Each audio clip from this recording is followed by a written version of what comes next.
안녕하세요, 워치얏입니다. 항상 무슨 시계를 들고 와야 되나 고민이 많긴 한데 오늘 들고 온 시계는 제가 생각하기에 빈티지함이 살아있는 타이맥스에서 제일 잘생긴 필드와치라고 생각하기도 하고, 타이맥스의 필드와치의 군용시계로서의 정체성에 대해서 나름의 이야기가 있는 시계라고 생각해서 들고 왔습니다. 그리고 야광에 대해서도 좀 재미있는 사실이 있습니다. 타이맥스의 MK1 40mm 스테인리스 스틸 케이스입니다. 레퍼런스는 TWER 96800입니다.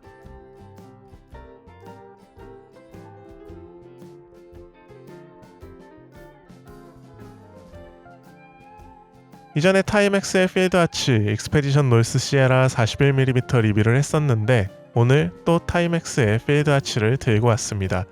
제가 아무래도 캐나다에 있고 캐나다도 북미라고 타이맥스 시계를 경쟁력 있는 가격에 구하기가 어렵지가 않아서 타이맥스 시계가 아무래도 다른 시계들보다 영상에 등장하는 빈도수가 많을 것 같은데요.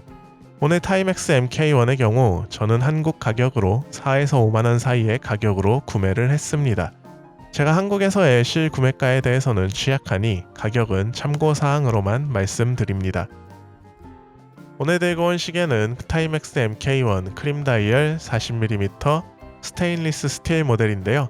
단순히 싸다, 가성비가 좋다, 그러면서도 이쁘다, 이런 것 때문에만 소개시켜드리는 시계는 아니고요. 좀 재미있는 이야기가 엮여있는 시계라 들고 왔고요. 시계 좋아하시는 분들이라면 MK1이랑 관련된 스토리를 많이들 아시겠지만 혹시 모르시는 분들을 위해서 이야기를 해볼까 해서 들고 왔습니다. 저도 이전에 카더라 정도로만 알고 있던 이야기를 이번 영상에서 최대한 정확히 정보 전달을 하기 위해 조사를 해봤는데요. 생각보다 이 시계에 얽힌 이야기가 길어서 팩트체크에 상당한 시간이 걸렸고요. 제가 언급한 내용들에 대해서 확인 가능한 참고 자료들에 대해서는 영상 상세 설명에 항상 링크를 달아두니 자세한 내용이 궁금하시면 링크를 찾아가 보시는 것도 좋을 것 같습니다. MK1, 이 시계의 시작이 되는 시계로 거슬러 올라가면 두 개의 연관된 시계를 만날 수가 있는데요. 이 중 하나는 타이맥스의 조금은 황당한 역사를 가지고 있는 시계입니다. 하나는 이 MK1이 직접적으로 복각한 1982년 최초의 타이맥스 캠퍼이고요.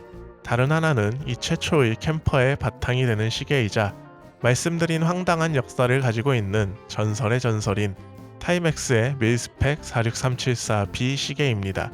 이 시계 전에는 타이맥스가 미 정부와 밀스펙 시계 관련해서 계약을 맺은 적도 승인을 받은 적도 없고요.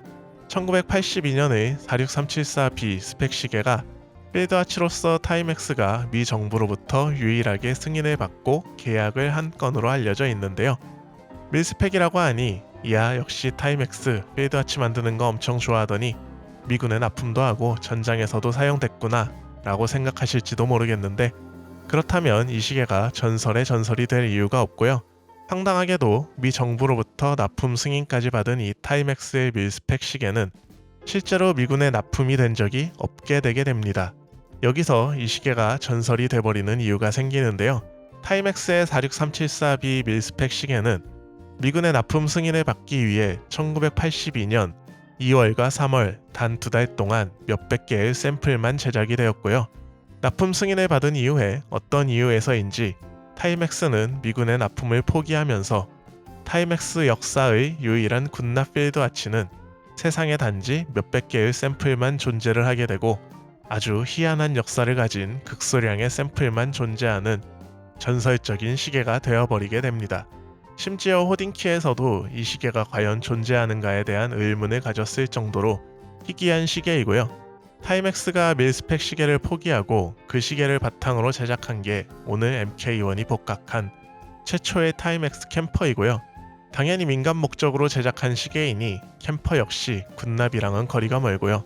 당시 군인들이 캠퍼를 많이 찾았었는데 캠퍼가 군용으로 납품이 되어서가 아니라 프라텔로에 의하면 그냥 PX에서 파는 시계라서 그런 것 같다고 합니다.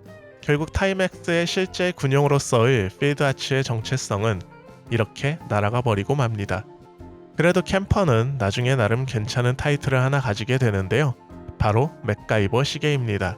오늘 제목에 그리운 이름의 향수를 불러일으키는 시계라고 했는데 이 최초의 캠퍼는 맥가이버가 시즌 1부터 시즌 4 중반까지 착용한 시계가 되고요. 맥가이버의 인기를 생각하면 대충 당시에 성공한 시계였음을 짐작할 수가 있을 것 같습니다. 그리고 MK1이 이 캠퍼를 되살린 시계이니 이 시계의 정체성은 맥가이버에서 온다고 할 수 있겠네요.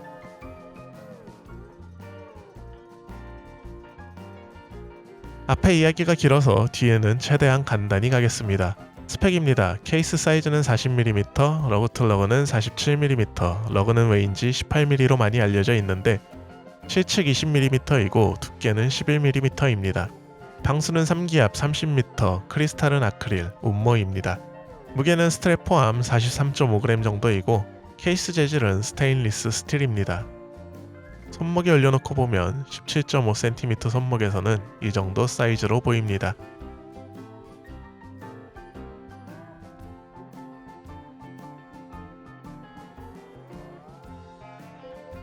다이얼을 자세히 보면 빈티지한 느낌을 주는 크림색에 약간 형광빛이 나는 청색 인덱스의 대비가 눈에 띄는데 개인적으로는 디자인적으로 재밌는 색 조합이고 빈티지한 느낌을 망치지 않으면서 잘 어울린다고 생각합니다. 시간 표시는 인덱스와 아라비아 숫자가 같이 사용되고 있고요. 24시간계가 같이 표시가 되어 있습니다. 일반적인 필드 와치의 이미지를 가지고 있다고 할 수 있고요.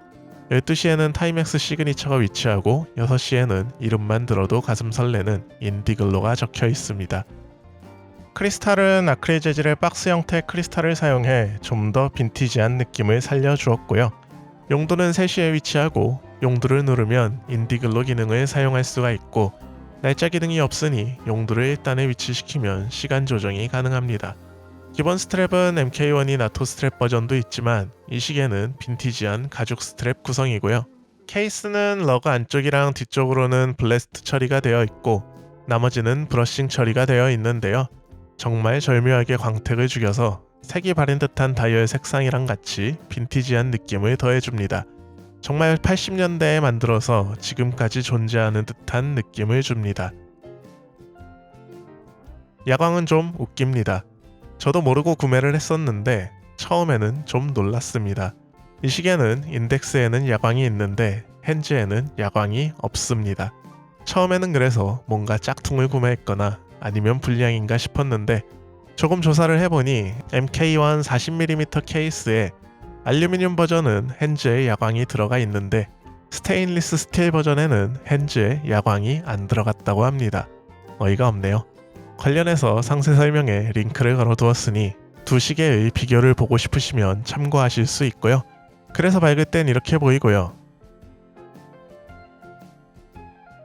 약간 어두우면 이렇게,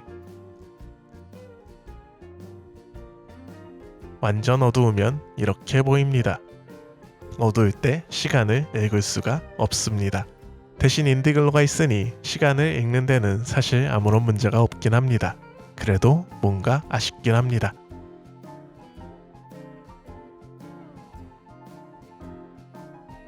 실착용을 한 후 착용자 관점에서 보면 이렇게 보이고요.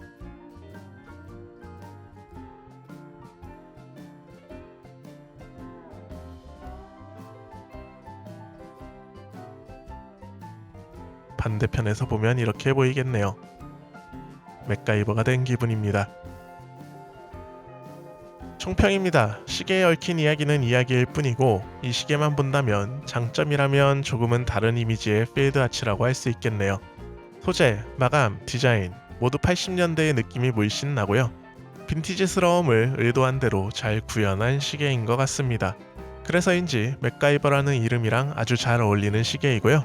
이 시계를 차면 왠지 제가 맥가이버가 된 듯한 느낌이 듭니다. 저는 그렇습니다. 단점이라면 스테인리스 스틸 버전은 핸즈에 야광이 없고요. 그리고 타이맥스의 악명 높은 초침 소리를 제대로 체험할 수 있는 점도 단점이라고 할 수 있을 것 같습니다. 이전에 타이맥스의 시에라 41mm 리뷰를 했었는데 그 시계와 비교를 하면 동일 조건에서 한 10배 정도? 아니 100배 정도 더 잘 들리는 것 같습니다. 특히 나무 재질 책상에 올려놓으면 정말 잘 들립니다.